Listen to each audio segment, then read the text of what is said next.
Le invito a que inclinemos nuestros rostros para que el Señor nos guíe en su palabra poderosa.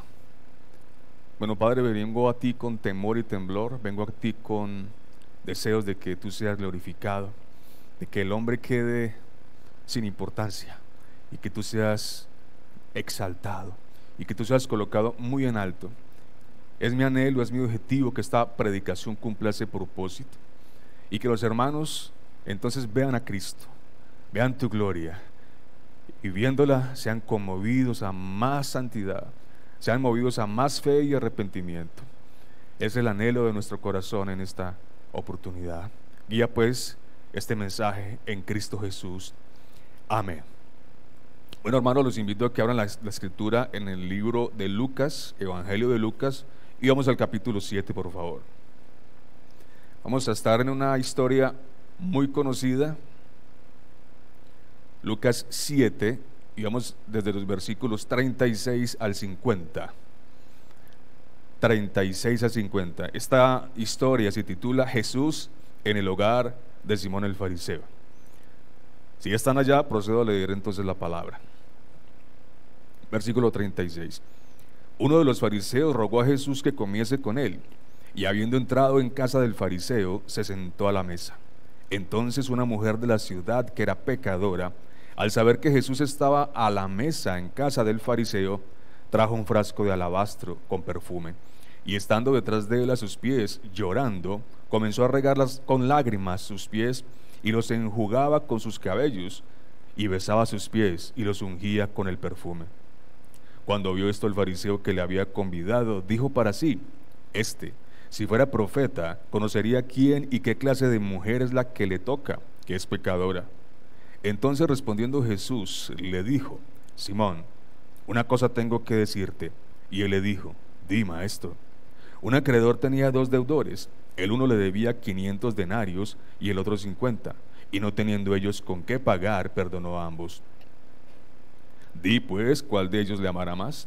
Respondiendo Simón dijo: Pienso que aquel a quien perdonó más. Y él le dijo: Rectamente has juzgado. Y vuelto la mujer, dijo a Simón: ¿Ves a esta mujer? Entré en tu casa y no me diste agua para mis pies, mas ésta ha regado mis pies con lágrimas y los han enjugado con sus cabellos. No me diste beso, mas ésta, desde que entré, no ha cesado de besar mis pies. No ungiste mi cabeza con aceite, mas ésta ha ungido con perfume mis pies. Por lo cual te digo que sus muchos pecados le son perdonados, porque amó mucho. Mas aquel a quien se le perdona poco, poco ama. Y ella le dijo: Tus pecados te son perdonados. Y los que estaban juntamente sentados a la mesa comenzaron a decir entre sí: ¿Y quién es este que también perdona pecados? Pero él le dijo a la mujer: Tu fe te ha salvado, ve en paz.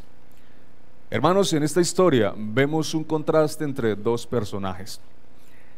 Por un lado se nos presenta a Simón el fariseo. Ese es el anfitrión, el que ha lanzado la invitación para la reunión. Pero aquí tenemos de este lado a la mujer pecadora, así se le llama a esta mujer en el texto. Y esta mujer es la no invitada, esta mujer es la intrusa. Esta mujer es la que quiere y logró finalmente ingresar a una reunión donde no se le había convidado. Y vamos a abordar esta historia entonces considerando estos 2 personajes. Vamos a traerlos aquí al escenario de la palabra de Dios y a describirlos. ¿Qué piensa el fariseo? ¿Quién es este hombre? ¿Qué es lo que mueve a la mujer pecadora? ¿Qué obtuvieron ambos? Vamos a sumergirnos entonces y comencemos por el primer personaje que aparece en la historia, el fariseo. Vamos a describir entonces, para ayudarnos a entender qué hay en el pensamiento de este hombre, vamos a describir un poco esto de los fariseos. ¿Quiénes son los fariseos? Bueno, para eso nos va a ayudar mucho una parábola que ustedes conocen muy bien, la parábola del fariseo y el publicano. No la lean, eso está en Lucas capítulo 8. Allí en el versículo 9 de este capítulo, el Señor dice: unos que confiaban en sí mismos como justos y menospreciaban a los otros. Y aquí ya tenemos entonces 2 características de estos personajes, los fariseos. 1, confiaban en sí mismos como justos.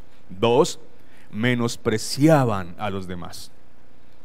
Y luego en la oración del fariseo, en la historia que estamos hablando aquí de la parábola del fariseo y el publicano, queda evidenciado lo que había en los corazones de estos hombres.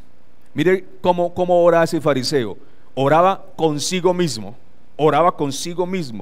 Dios, te doy gracias. No soy como los otros hombres, ladrones, injustos, adúlteros, ni aun como este publicano.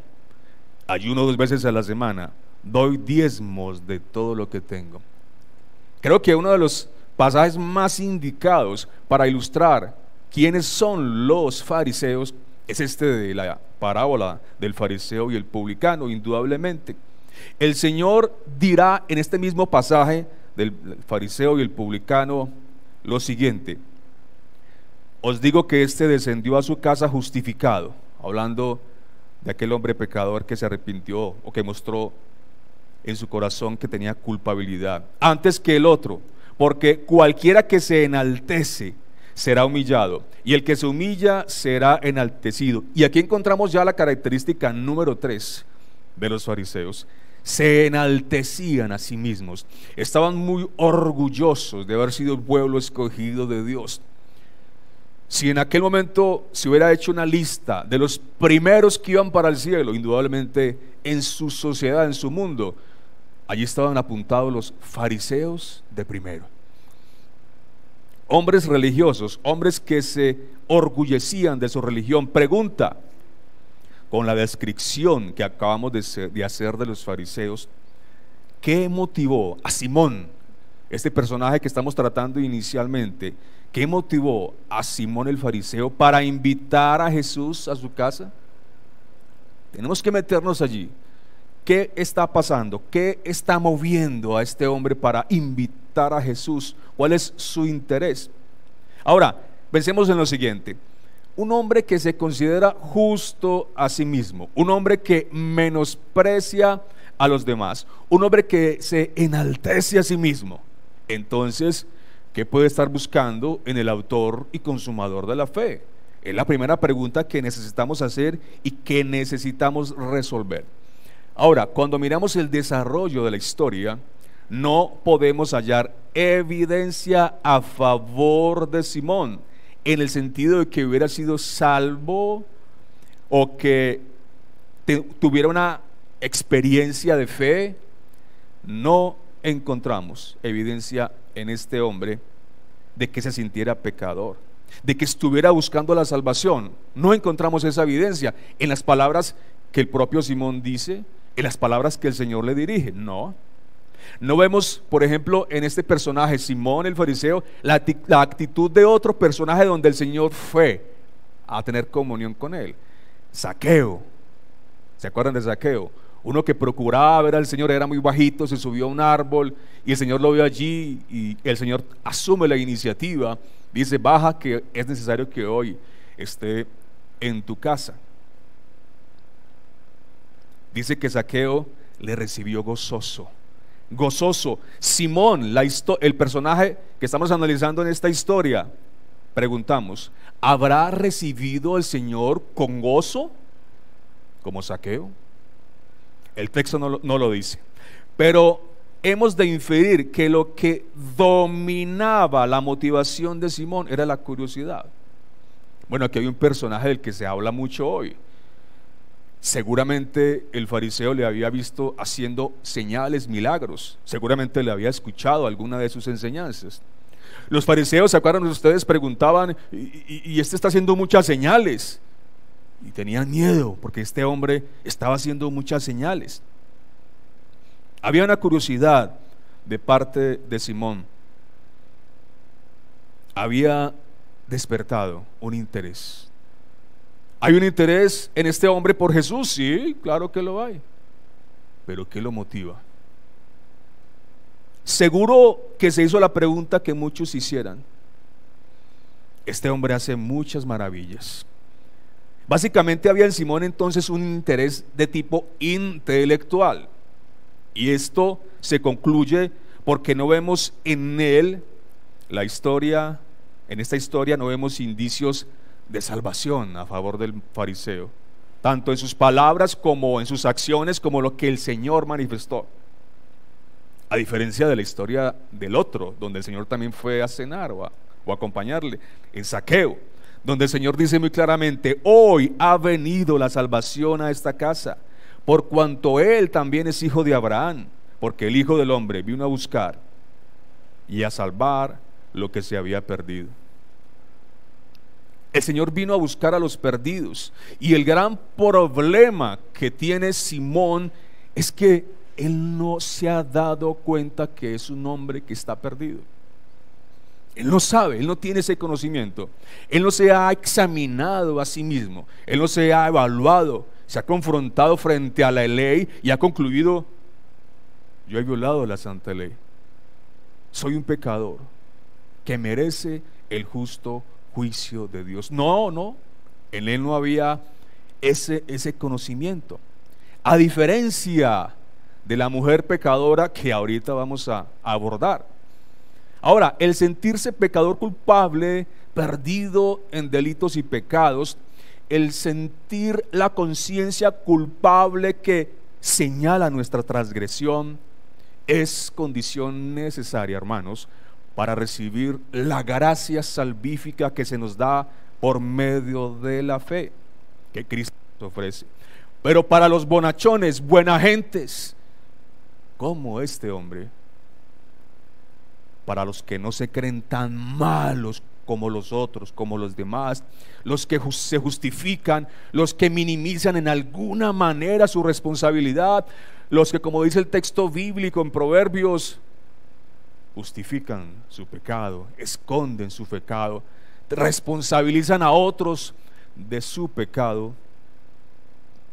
Para los que minimizan esta responsabilidad delante de un Dios justo, santo y bueno, para estos no es la gracia salvífica, para esto no es las buenas nuevas de salvación, para estos no es, porque el Señor lo dijo claramente: yo no he venido a llamar a justos, es decir, aquellos que se consideran como justos. No, yo he venido a llamar, a buscar a los pecadores que se reconocen como tales. Yo he venido a llamar a estos. No vemos indicios entonces de fe salvadora en la persona de Simón. No le encontramos haciendo un acto específico que demuestre fe en el Hijo de Dios. Vuelvo y lo repito, hay una curiosidad, hay un interés de saber este personaje cómo piensa, de qué habla. Ha llamado, ha captado su atención. No se demuestra en él lo que ocurrió con Zaqueo, por ejemplo, o con la mujer pecadora de esta historia. Y es que la fe, hermanos, debe ser comprobable por las buenas obras, aquellas que Dios preparó de antemano para que anduviésemos en ellas. Queda claro, ¿no? No somos salvos por obras, pero somos salvos para obrar. Por eso dice Santiago: la fe sin obras es muerta. Las obras que no estamos viendo en este fariseo, las obras no son la causa, pero sí son el efecto. Son el efecto de uno que ha confiado en Cristo. Son el efecto de uno que, como la mujer pecadora, confió en el Mesías. A diferencia entonces de la mujer, en el relato no vemos ninguna obra hecha por el fariseo que demostrara su fe. Al contrario, lo vemos dudando del Señor. Ese término o esa frase que dice: si fuera profeta, conocería quién y qué clase de mujer es la que le toca, que es pecadora. Es decir, yo no creo que este hombre sea profeta. Y por ahí están diciendo todos: un profeta ha venido, pero espérate, con esa mujer ahí, y no se ha dado cuenta. No, este no es profeta, está dudando. Esas son las obras de él, ¿no? Completamente opuestas a lo que debería de hacer. Es decir, vemos a un fariseo actuando como fariseo, punto. Eso es lo que se observa ahí. Así que Simón no presenta obras en este relato, y como el Señor claramente lo dice, Simón no concedió ni la atención debida que se le debía dar a los visitantes. Es que ni siquiera estas obras se le ven en el fariseo. Cuando un visitante llegaba a una casa, bueno, en esta época los caminos eran polvorientos, usaban un calzado destapado, entonces los pies obviamente se ensuciaban con el polvo del camino. Al llegar a la casa del que lo había invitado, pues lo que se esperaba era que se le ofreciera agua para lavar los pies. El Señor le dice: esta mujer ha enjugado con sus lágrimas mis pies, en cambio tú ni agua me ofreciste. Descuido del fariseo. Pero también en esta época se acostumbraba a recibir con beso. En esta sociedad oriental se acostumbra el beso también entre hombres, de saludo. Ya recordamos ese beso siniestro de Judas, ¿no? Pero este hombre tampoco ofreció esto, y el Señor también se lo recalca: tú no me ofreciste eso. Y esta mujer no ha cesado de besar mis pies. Simón, entonces, no lo vemos en esta historia como la mujer, quebrantado por su pecado.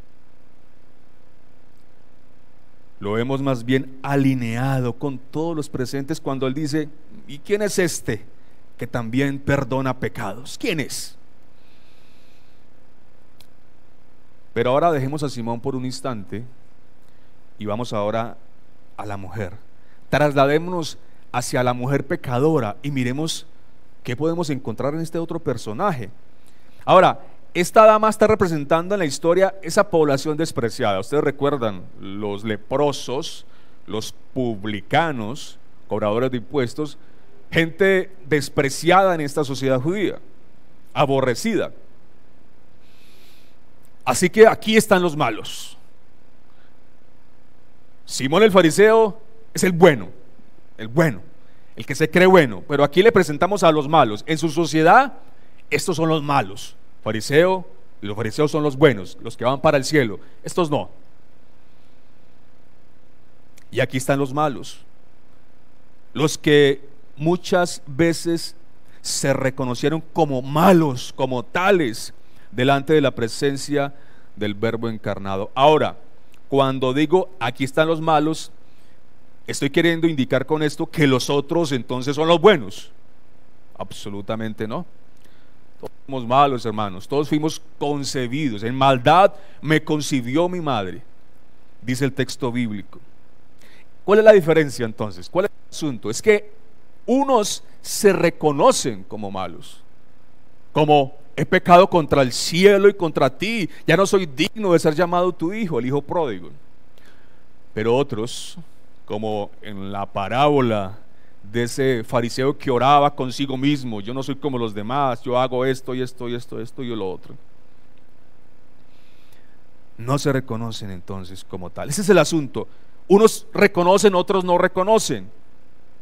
No reconocen que como consecuencia de la caída están bajo el poder del pecado, y que si no se arrepienten y que si no vienen a Jesús el Salvador con fe, no serán salvos, serán condenados.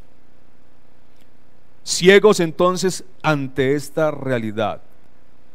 Muchos hoy se sienten como los fariseos, ¿no? Merecedores del favor divino, y ese es en sí mismo toda clase de religiones donde Cristo no es la esencia, donde ese solo Cristo, sola fe, sola gracia no se aplica. El conjunto de las religiones dice: merecemos el favor del Dios supuesto que ellos tienen, porque es que mire lo que hacemos, mire cómo somos. Y este es fariseo. Y en las iglesias, cualquiera que sea, vamos a encontrar a estas personas. Aquí mismo los puede haber. Personas que no han llegado a un conocimiento bíblico, un conocimiento escritural y espiritual de su condición, y cree que es muy buena gente. No se ha hecho la pregunta clave: ¿realmente he tenido una conciencia de mi culpabilidad frente a la justicia de Dios? ¿Ha habido una conciencia culpable en mí, como la mujer de nuestra historia? Y ese es el comienzo, un reconocimiento de nuestra maldad frente a un Dios justo y santo, bueno. A los enfermos, a los que se sienten enfermos, a los pobres en espíritu, a esos es que viene esta palabra del Evangelio, para que entonces extendamos la mano de la fe y recibamos por gracia lo que el Señor Jesucristo nos ofrece. Por su obra en la cruz, perdón. Por su vida, muerte y resurrección, salvación y vida eterna. ¿Tú alguna vez, te hago la pregunta, te has sentido pecador, pecadora culpable, merecedor del justo juicio de Dios? ¿Te has sentido merecedor de recibir todo el peso de la ira de Dios? ¿Te has sentido merecedor del infierno alguna vez? Hermanos, responder a esta pregunta entonces es muy importante, porque la respuesta que demos a la misma va a ser una comprobación de cómo estamos ahora. Ahora, aquí tenemos a una mujer pecadora, y la idea del texto es que es una mujer fornicaria, es una mujer de vida fácil, impía, provocadora, una mujer sin moral, una mujer que ha sido detectada fácilmente por todos los testigos de la sociedad. Por donde fuera que esta mujer caminara, dejaba el rastro de su impiedad. Allí está esta mujer. Ella se ha enterado de una visita a su ciudad, posiblemente Capernaum. Un hombre a la que ella seguramente ha visto y ha escuchado. Y a pesar del rechazo, a pesar de que ella sabe que ella no es bienvenida ya, qué mujer tan valiente. Ella toma el medio alabastro y vámonos para adentro. Ella tiene un interés diferente a la que tuvo este hombre fariseo, y ese interés la mueve, esa es su motivación. Yo tengo un problema. Ella tiene una conciencia culpable, ella tiene un peso que lleva a cuestas, es el peso de su pecado. Ella se ha enterado de que el Mesías está allí, y ella entonces va, y no le importa el rechazo. Ella es la intrusa en esta escena, que no ha sido invitada, y entonces ella va. Pero como el Señor lo manifestara hacia el final de este relato, esta mujer tiene algo que Simón no tiene. Esta mujer tiene fe. ¿Se acuerda que le dijo? Tu fe te ha salvado. Esta mujer tiene fe, y la tuvo desde que seguramente escuchaba por allá al Señor hablar: arrepentidos, que el reino de los cielos se ha acercado. Cuando veía las señales, los prodigios, cuando ella hacía conexiones con el Antiguo Testamento, y ella veía evidencias, como muchos en Israel, de que este es el Mesías que esperábamos. Ella se acerca entonces allá, sin importar el daño que pueda sufrir, el rechazo, el oprobio de parte de aquellos que la aborrecían, porque ella ve en este acontecimiento su gran oportunidad. Es la gran oportunidad de su vida y no la va a desaprovechar. No tiene temor de los hombres, del qué dirán. Se extiende a buscar a esta persona en la que ella confía. El Mesías está cerca, el Mesías está en sus contornos, ha llegado a esa ciudad donde ella vive, y sin decir palabra alguna, porque usted no le escucha hablar a esta mujer en este relato, solamente le ve hacer cosas que si nosotros nos trasladáramos a esa historia, ¿ya?, y viéramos a esta mujer haciendo eso, seguramente pensaríamos: esta mujer debe estar lunática o algo así. Pero esta mujer, sin emitir palabra, sintiendo un gran peso en su corazón, sintiéndose culpable, pero también gozosa de saber que llegó allá, de que le puede tener cerca, sintiéndose con esperanza: creo que este hombre puede hacer algo por mí, algo que yo necesito, mi necesidad espiritual. Entonces valientemente se acerca al Salvador. ¿Y qué es lo que tenemos a continuación, hermanos? Un acto de adoración. Visualícese allá, imagine eso. Esa mujer llorando, se le acerca por detrás. A ver, en esa época las mesas eran muy cerca al nivel del piso. Las personas se sentaban allí, doblaban sus rodillas, y los pies quedaban allí a un lado. Y por ahí donde llega ella. No se atreve a decir absolutamente nada. Simplemente llega y se rinde en adoración allí, llorando. Y el texto lo dice muy claro. Llora y llora y llora. Los pies de Jesús son mojados. Ella con sus cabellos enjuga esas lágrimas, los besa y luego derrama ese perfume que ella trajo diligentemente. Es asombroso. Usted puede ver este acto, hermanos, sublime de esta mujer pecadora, pero que sabe que lo es, pero que sabe que hay una esperanza para esa su maldad y su pecado. Ella hace aquí con este acto un reconocimiento. Está honrando al Dios humanado, el soberano del universo. Se está humillando delante de su presencia. Está amando a Jesús. El Señor después le dice, ella amó mucho. Está amando a Jesús. Son todas esas cosas que el fariseo no mostró. Todos, entonces, excepto Jesús, despreciaron a la mujer, porque en esta reunión seguramente habían más fariseos. Nadie vio a esta mujer como Jesús la vio, solo el Maestro, con su divino discernimiento, pudo comprender lo que esta mujer llevaba cuesta arriba, pudo ver el peso que arrastraba. Solo el Mesías reconoce el valor de lo que esta mujer, sin modular palabra alguna, con sus meros actos allí, con su mera presencia, está haciendo. No me diste agua para mis pies, mas esta, primera vez que dice, mas esta ha regado mis pies con lágrimas y los ha enjugado con sus cabellos. No me diste beso, mas esta, desde que entré, no ha cesado de besar mis pies.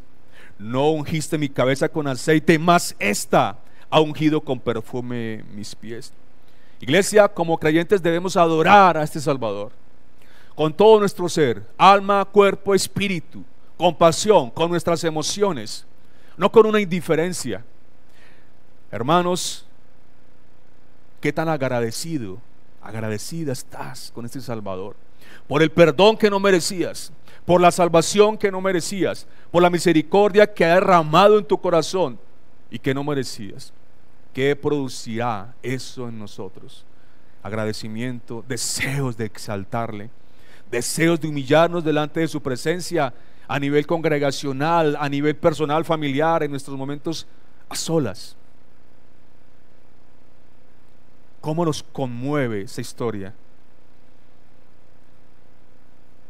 Pero hermanos, lo más importante de nuestra adoración y reconocimiento del Salvador es nuestra obediencia. Porque ya sabemos casos, ¿no?, de personas que sienten muchas emociones y lloran y no sé qué, pero no son fieles a la palabra, no obedecen. Y esto no sirve. Muchos de labios me honran, dice el Señor en su palabra. Su corazón, más sin embargo, está lejos de mí. Muchos lloran, muchos se quebrantan, pero quién sabe por qué. Su corazón está lejos. Y la demostración es muy simple: no obedecen a la palabra, no obedecen la ley de Dios. Ahora, tristemente, muchos se acercan a Jesús como el fariseo. Alguien interesante, un personaje interesante de la historia. Yo creo que existió, claro, yo creo que fue a la cruz, yo creo que murió por pecadores, claro que sí. Pero lo ven como alguien interesante que me puede ayudar a mi vida, me puede ayudar en mi mejor vida ahora. Yo tengo aquí una serie de cosas, 1, 2, 3, 4, 5. Esta sexta me sirve, claro que sí me sirve. Entonces, algunos, tristemente, en muchos lugares, ven a Jesús como una añadidura más a su vida. Ese solo Cristo no aplica para ellos. Pero hoy es para que esta palabra nos evalúe, mi hermano y mi hermana. Esta espada tiene que ser de dos filos hoy. ¿Cómo estás viendo a Jesús? ¿Cómo lo has visto? ¿Qué es para ti? ¿Qué significa este Salvador para ti? ¿Alguien interesante que habla muy lindo? Palabras muy interesantes que me sirven, claro. Mire, desde que vengo a la iglesia dejé de fumar, dejé el adulterio, me ha servido. Solo eso. En algunos círculos, Cristo es un personaje muy interesante. y se acercan a Él solamente con su mente, pero el corazón está apartado de Él. Pero esta mujer se acercó con mente, porque escuchó sus palabras. La semilla fue sembrada y comenzó a germinar allí. Y también vio a Jesús con su corazón, con cuerpo y con alma, con sus emociones, con su intelecto, con todo su ser. Así debemos ver a nuestro Señor. Todo nuestro ser tiene que estar involucrado. Tú no puedes dejar parte de ti acá. No, esta parte no, aquí no la involucro. No. Todo. Si es solo Cristo, si es todo Cristo, todo tu ser, todo mi ser tiene que estar involucrado en esta relación. Tú ahora estás, como dice la palabra de Dios, crucificado juntamente con Cristo. ¿Qué significa eso para ti? Estoy muerto para las cosas de la vida que yo venía viviendo. Estoy muerto para los deseos del mundo. Ahora vivo para Cristo. Para algunos entonces Cristo es algo más. No es solo Cristo.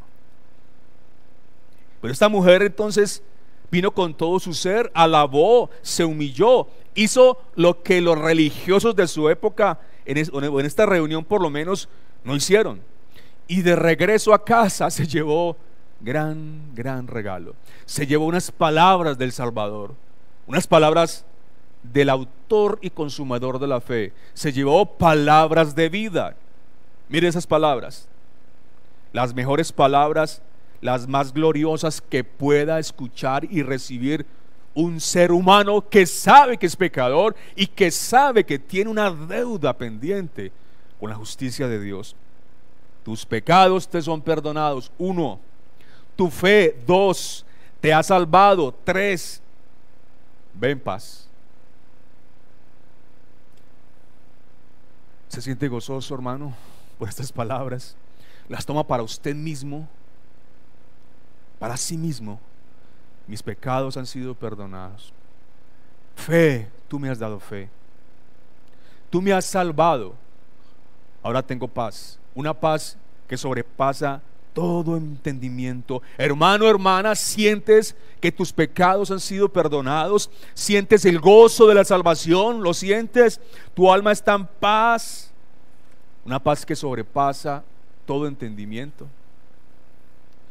Estas cosas entonces son las que sienten aquellos que han creído, los que han dicho confío verdaderamente en ti, los que se han acercado a ese Salvador bendito por ese único vehículo disponible y colocado por Dios, la fe, los que se han humillado con un corazón sincero, los que creen este versículo cuando el Señor dice venid a mí, los que estáis cansados, todo el que venga a mí humillado, yo no lo rechazaré. Todo el que se humille delante de mi presencia, yo no lo voy a rechazar. ¿Quiénes son entonces aquellos que han recibido estas palabras? Los que se han lamentado por su pecado, los que han sentido el peso de la maldad y luego han dirigido sus pasos hacia la única persona posible en este universo que le puede dar solución a esto. Aquel que puede dar vida, aquel que puede dar perdón de pecados, vida eterna, salvación, libertad, paz, gozo y muchas cosas más. Una pregunta interesante que resulta de todo esto es lo siguiente, hermanos: ¿a quién fue a evangelizar el Señor a este lugar? Opción 1, a Simón el fariseo. Opción 2, a la mujer pecadora. Opción 3, a los dos. Piense un momentico allá en su mente una respuesta. ¿Cuál de esas 3 opciones cree usted que es la adecuada? ¿A quién fue a evangelizar nuestro Señor Jesucristo? Hermanos, si pensó que la respuesta correcta es el fariseo, está en lo correcto. Apúntese un puntico. Al fariseo, claro, por cuanto esta mujer ya venía evangelizada. Es que solamente mírenla, esa actitud. Se siente su culpabilidad, se siente su tristeza por su estilo de vida. Ella sabe la vida que ha vivido. Esta mujer ya había sido evangelizada. Esta mujer ya previamente en los discursos, en la palabra, en los milagros, en las señales, había visto al Mesías. Era este fariseo. Y si usted nota en el relato, casi todas las expresiones, las palabras, son dirigidas al fariseo. Simón, te voy a contar una historia. Había un deudor, un acreedor, perdón, dos deudores. Simón, ya se preguntas. Simón, ¿viste esta mujer? Mire lo que ha hecho que tú no hiciste. Está evangelizando indudablemente a este fariseo. Seguramente la mujer ya había escuchado esas palabras. El tiempo se ha cumplido. El reino de Dios se ha acercado. Arrepentidos y creer en el evangelio. Ya había un trabajo en esta mujer pecadora. En el corazón de la mujer ya venía trabajando entonces la palabra del evangelio. ¿O cómo se explica esa actitud entonces de ella? ¿Cómo explicamos las palabras del Señor respecto a ella? Por lo cual te digo que sus muchos pecados le son perdonados, porque amó mucho.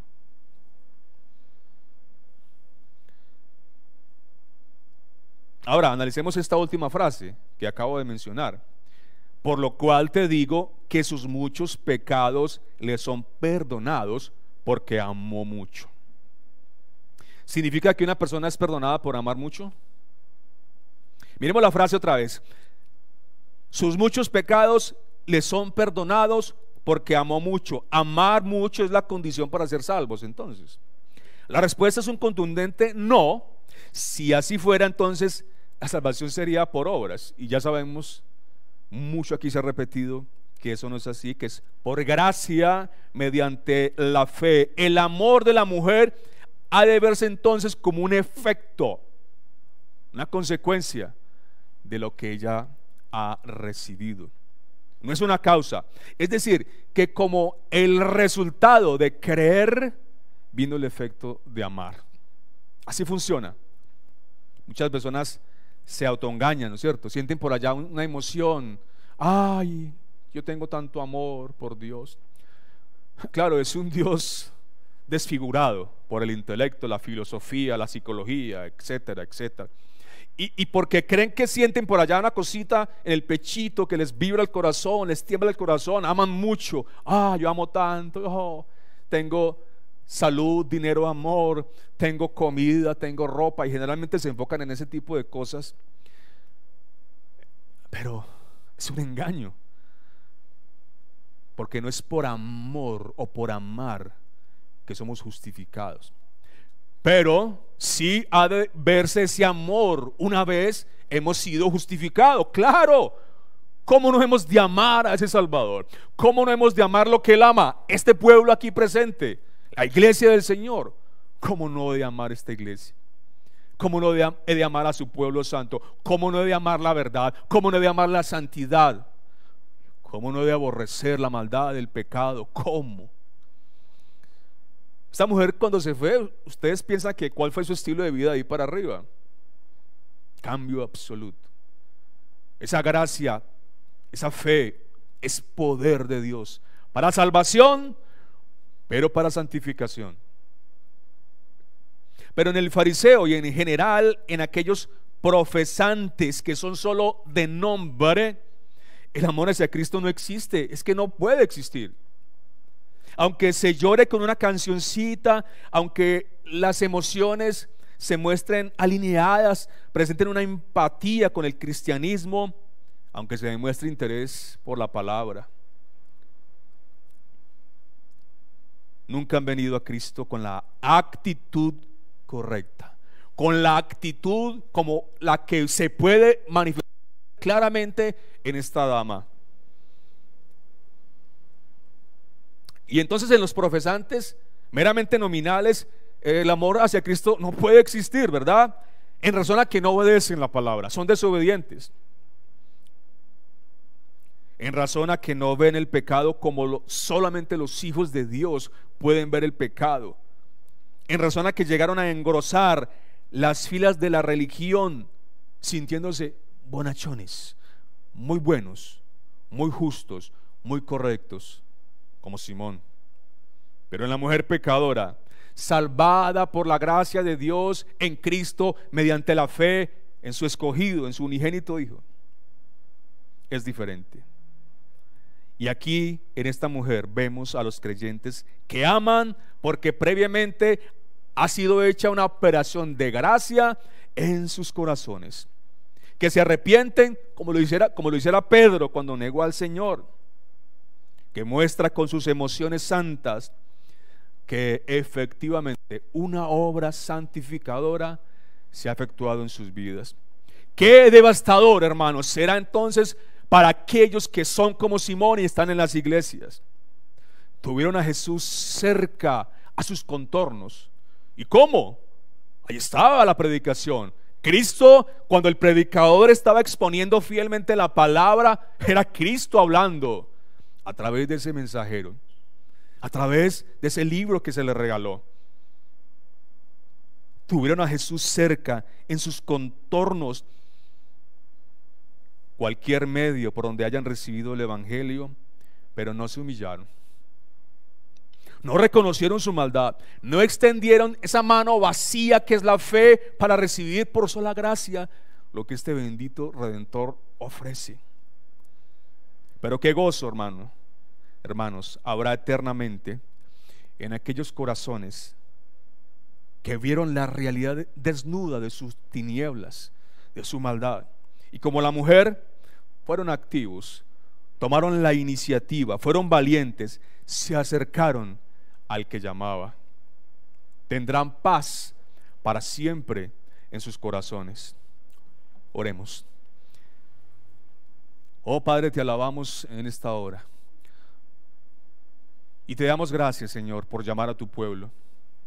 Y esta historia sí que es una historia para llamar a tu pueblo, para llamar a tus escogidos, para llamar a los valientes que dicen: yo no le temo a los hombres, no me importa lo que digan, yo sé que Jesús está en los contornos, en mis contornos, en mi ciudad.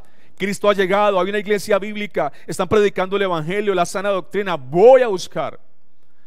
No me importa que me diga mi familia, iré a buscar a este Cordero Santo, a este Mesías, este Salvador, porque es el único que puede ayudarme. Bendito sea el Señor, porque estás interesado en todos aquellos también que viven una vida religiosa. Aquí lo vemos, aquí te vemos en esta historia llamando, predicándole a Simón, confrontándole. Al final no sabemos si Simón más adelante se habrá arrepentido o no, no podemos concluir nada del texto bíblico, pero solamente vemos tu obrar, solamente vemos tu gracia, interesado en los grandes pecadores, en los libertinos, en los que se deleitan en mundanalidades a diestra y siniestra, pero también interesado en los moralistas como Simón, en los que se creen justos como Simón. Bendita sea tu misericordia que nos ha alcanzado. Y yo sé que aquí estamos de los dos grupos y grupo intermedio si pudiera haber. Y aquí estamos, Señor, tú nos trajiste con tus lazos de amor. Tú hablaste por medio de tu Santo Espíritu y nos hiciste ver la realidad de nuestro pecado. Hiciste que nuestra conciencia culpable, ese tribunal moral que está dentro de nosotros, viera nuestra realidad y nos asiéramos al único que podía ayudarnos, la roca de nuestra salvación. Ruego, oh Señor, que obres entonces en este tu pueblo, en todos los que vengan, y que la palabra preciosa y poderosa del predicador, de los predicadores aquí en este lugar, en esta comunidad, en esta iglesia local, sean traídos, Señor, a esa fe y a ese arrepentimiento, porque tú has llegado a nuestros contornos, porque tú estás en nuestra ciudad, tú estás cerca a nuestra mente y a nuestros corazones. Te damos gracias y te bendecimos en Cristo Jesús. Amén. Dios los bendiga, hermanos.